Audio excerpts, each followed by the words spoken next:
signs which I've gathered that could possibly show that you have an ego that's on the verge or at the risk of turning into something worse, and that is arrogance, kibr, which is a disease of the heart. If you have the following signs, you need to check yourself. Number one, a person whose ego is being inflated is that you find yourself to be a poor listener. You are slow to hear, quick to speak, and quick to anger. As soon as somebody disagrees with your opinion, you become immoral. Quick to speak, quick to fire, quick to be sarcastic. We see it all the time, especially on social media, because people can say whatever they want. And it just becomes back and forth stupidity and childishness. Ego is a childish thing. It's that child inside of you. Back and forth, wasting hours over nothing. Arguing for nothing, no benefit. A mature person who's above their ego stands honored above arguing and bickering and being sarcastic and saying back and forth, bantering, hours for nothing. A person doesn't waste their time with that. Number two, a sign of an inflated ego is you get defensive when someone gives you feedback. A Muslim honors feedback, so long as it's sincere feedback. Umar ibn al-Khattab radiallahu anhu used to say, رحم الله امرئ أهدى إلي عيوبي. May Allah have mercy on a person who gifts me feedback about my shortcomings, because that's how you improve. Number three, you want others to do things for you, but you hesitate to do things for others. That's an inflated ego, a self-entitled person. These things can also result from your childhood upbringing. Could it be a person that's been denied, put down, denigrated, denied maybe, not being allowed to be a kid and express their feelings and being taught. Maybe some parents, they teach their children egotistic nature. I'll tell you how parents can teach children that. Be careful if you have children. That is when you defend your child and tell them to fight and to oppose whether they're right or wrong.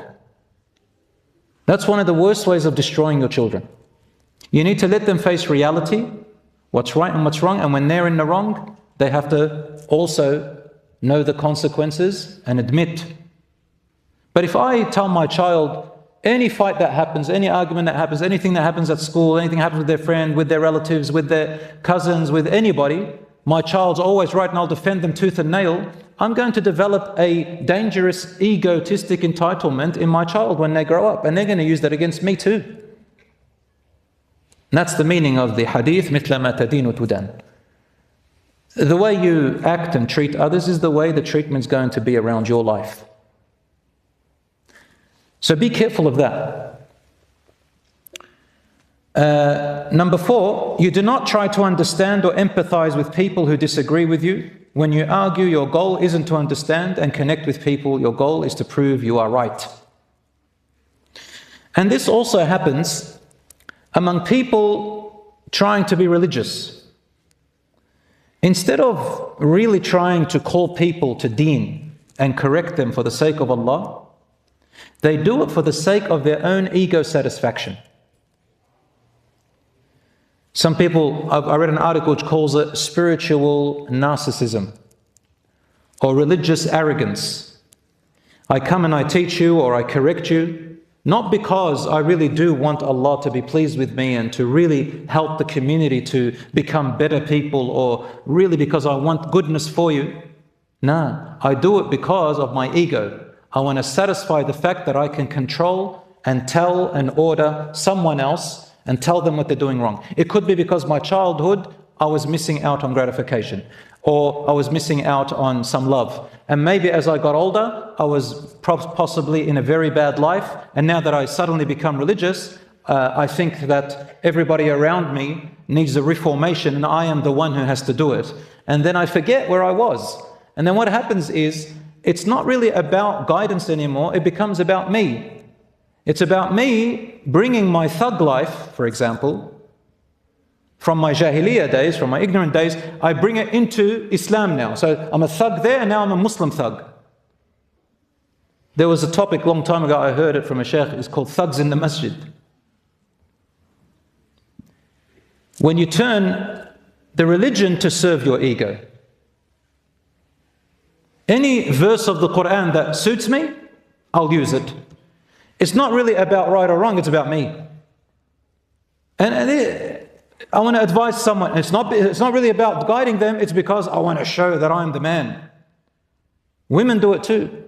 It's kind of like a self-satisfaction to serve my ego so I can feel better in a false world. And that's the worst type, when I use religion for my ego. And this is where it leads from there to something called riya. Riya is when I do religious acts just for eye service, for reputation, for people to praise me. Ego, unhealthy ego, is all about validation,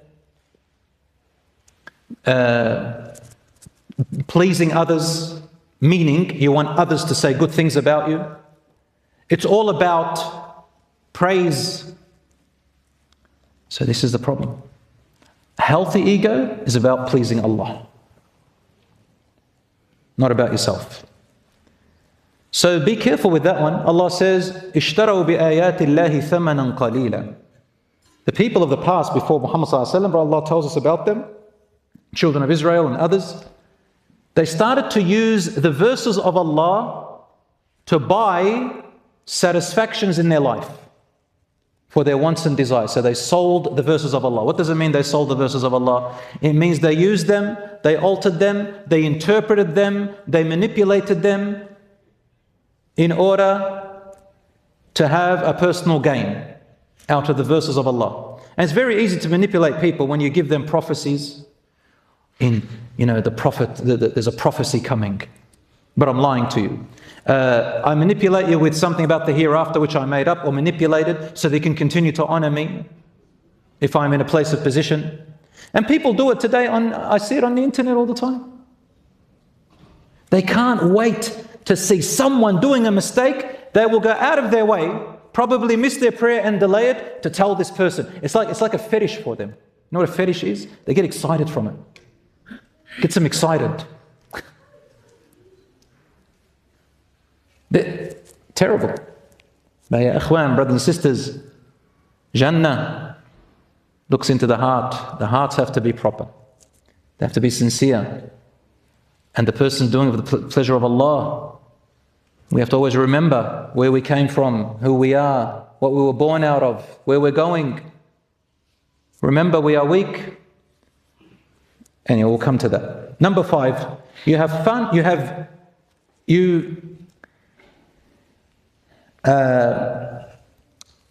if you think it, you got to say it. And if you say it, you're going to stick to it. Right or wrong. I said it, I'll stick by it. Why? If it's wrong, it's wrong. No, I'm going to stick by it. That's inflated ego. Number 6, you mistakenly think that having an opinion is the same as having credibility. And if I have an opinion, I don't think about it, could be anything, I'm probably not qualified to even talk about it. I will debate the big scholars if I have to. I'll debate professors and doctors about, medical conditions, because I read a few articles on Google, or on Wikipedia, and I think that now I can argue with the big people. The fact that I have an opinion doesn't mean you have credibility. Credibility is when you can back it up with proper knowledge and sources and evidence. And to know that you could be wrong. Number 8, you would rather hear things you agree with rather than hearing things that challenge you. People like that with an ego can't stand hearing things that challenge their ideas, their own ideas. Now, of course, we have Islam, alhamdulillah, and Islam is the truth. But we don't need to get upset if somebody opposed it. Alas, lakum dinukum waliya din. To you is your religion, to me is mine. You give a bit of da'wah, but no need to go head over heels. Like you have to convince that person right there and then, no matter under any circumstance. Sometimes people disagree with you on opinion that you brought from your head, an interpretation. No need, doesn't have to be the right one. I can be wrong. You blame others when things don't go your way. That's another sign of an inflated ego. Number 11, your first instinct is to criticize, your last instinct is to encourage. And number 12, you see life through a narrow lens and everything fits in it. You are blind to things outside of your lens, and worse, you are blind to your blind spots. And I think that I know it, even though I don't know it, and I don't even know that I don't know, but I think I know.